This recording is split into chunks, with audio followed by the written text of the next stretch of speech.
آج ہم انشاءاللہ اس موضوع پر گفتگو کریں گے کہ نماز میں امام کے پیچھے جو شخص الحمد پڑھے وہ کب پڑھے، کیسے پڑھے۔ تو یہ ویسے کوئی بہت بڑا مسئلہ نہیں ہے، لیکن میری کوشش ہے کہ آپ کے سامنے نماز کے جتنے بھی مسئلے ہیں وہ سارے ذکر ہو جائیں حتی المقدور، کہ کم سے کم جتنا ممکن ہو سکے آپ نماز اپنی مکمل طور پر سنت کے مطابق یا صحابہ اور تابعین کے فہم کے مطابق ادا کریں، ٹھیک ہے۔ تو یہ سوال کہ نماز میں امام کے پیچھے الحمد کب پڑھی جائے، تو اس میں 3 مواقع ہیں کہ آپ امام کی الحمد سے پہلے بھی الحمد پڑھ سکتے ہیں، جیسے جزء القراءۃ کے اندر امام بخاری سیدنا ابو ہریرہ سے حدیث لائے ہیں، وہ فرماتے ہیں کہ آپ امام کے ساتھ الحمد پڑھیں، بھلے آپ امام سے پہلے ہی پوری کر لیں، امام سے پہلے بھی آپ الحمد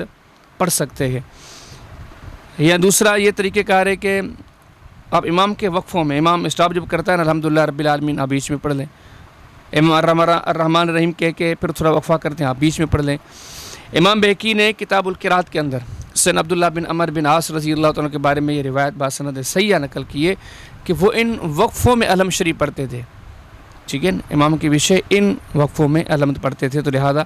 آپ بھی ان وقفوں میں الحمد پڑھ سکتے ہیں۔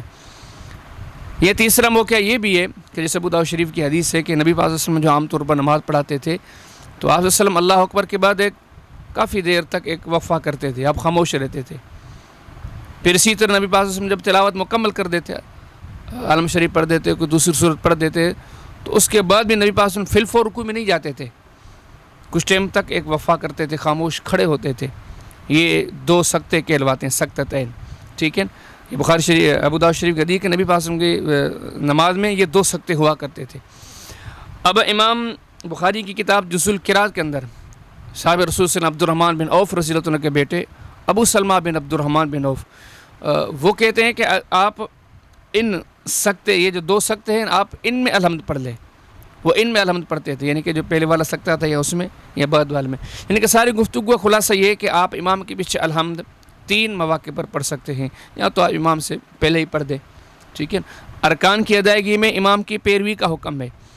لیکن ان ارکان کے اندر جو دعائیں ہیں، جو اذکار ہیں، جو تلاوت وغیرہ ہیں، تو اس کے بارے میں کوئی پابندی نہیں ہے کہ آپ امام کے پیچھے رہیں، آپ پہلے بھی کر سکتے ہیں۔ تو پہلا طریقہ ایک کار یہ ہے کہ سیدنا ابو ہریرہ کے بقول آپ امام سے پہلے بھی الحمد پڑھ سکتے ہیں۔ دوسرا طریقہ کار یہ ہے کہ آپ امام کے وقفوں میں الحمد شریف پڑھیں۔ تیسرا یہ کہ یہ جو 2 سکتے ہیں،